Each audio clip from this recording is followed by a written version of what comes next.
दोस्तों, वैसे तो ये कहानी है लेकिन दिल को छू लेगी। सिर्फ 5 मिनट लगेंगे सुनने में। क्या पता किसी की ज़िंदगी से मिलती जुलती हो। ट्रेन रवाना होने ही वाली थी। एक अनजान चेहरा जनरल बोगी में आ गया। मैं अकेली सफ़र तय कर रही थी। सारे चेहरे अनजान थे। स्लीपर का टिकट नहीं मिला तो जनरल में ही बैठना पड़ा। लेकिन ऐसे हालात में उस शख्स से मिलना ज़िंदगी के लिए एक संजीवनी जैसा था।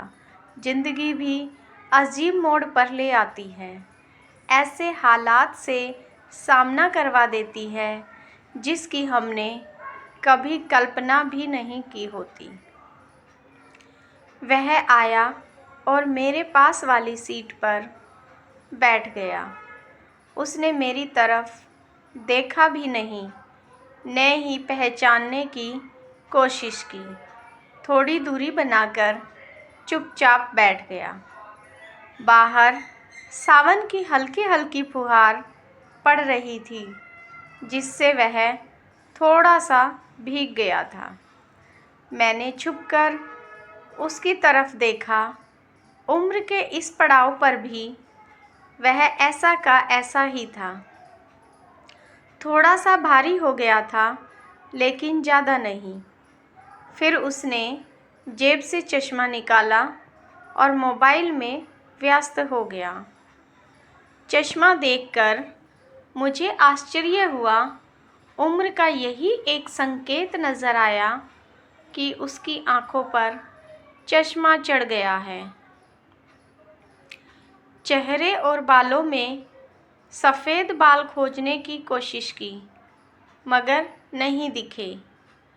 मैंने जल्दी से साड़ी का पल्लू सर पर डाल लिया।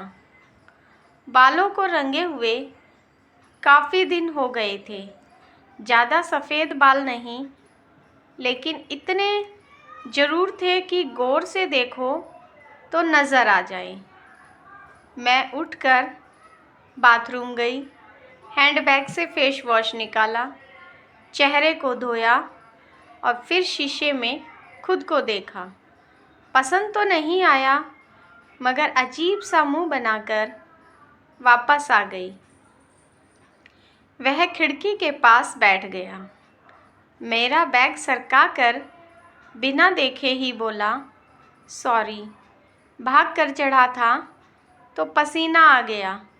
सोचा थोड़ा पसीना सूख जाए, फिर अपनी जगह पर बैठ जाऊंगा। फिर से मोबाइल देखने में लग गया। मुझे बुरा लग रहा था कि उसने मुझे नहीं पहचाना। सोच रही थी शायद पहचान लेगा। थोड़ी मोटी हो गई हूँ, शायद इसलिए नहीं पहचाना। उदास हो गई।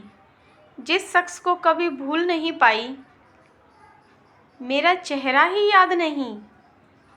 फिर टीटी आया। सबसे टिकट चेक कर रहा था। मैंने अपना टिकट दिखाया। उससे पूछा तो उसने कहा नहीं है। टीटी बोला फ़ाइन लगेगा। वह बोला लगा दो। टीटी ने पूछा कहाँ का टिकट बनाऊं? उसने मेरी तरफ देखा और बोला कानपुर। टीटी ने टिकट बनाकर दे दिया और चला गया। वह फिर से मोबाइल में व्यस्त हो गया। अब मुझसे रहा नहीं गया। मैंने पूछ ही लिया, कानपुर में कहाँ रहते हो? उसने बिना देखे कहा कहीं नहीं। मैं चुप हो गई। फिर खुद ही कहा एक पुरानी दोस्त मिली जो अकेले सफ़र कर रही थी। फ़ौजी हूँ, सुरक्षा करना मेरा कर्तव्य है। कानपुर छोड़ने जा रहा हूँ। दिल ज़ोर से धड़कने लगा। मैंने पूछा कहाँ है? वह दोस्त मुस्कुरा कर बोला यहीं मेरे पास बैठी है। मेरी आंखों में आंसू आ गए। रो क्यों रही हो? मैंने कहा तुम मर्द हो, नहीं समझ सकते।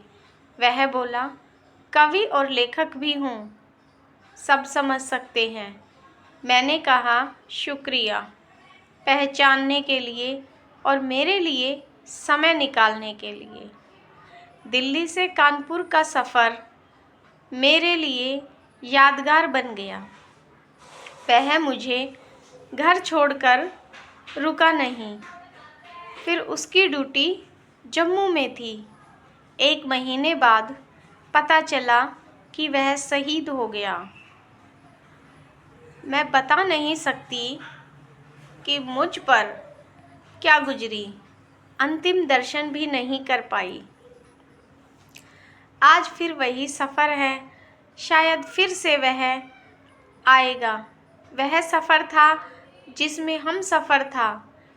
एक सफ़र आज है जिसमें उसकी यादें हैं। बाकी ज़िंदगी का सफ़र जारी है। देखते हैं कौन मिलता है, कौन साथ छोड़ता है। मेरी इस कहानी पर आपकी क्या राय है? पसंद आई हो तो लाइक करें। सच में सच्चे प्यार की कुर्बानी प्यार ही है। ऐसी कहानी के लिए हमें फॉलो करें,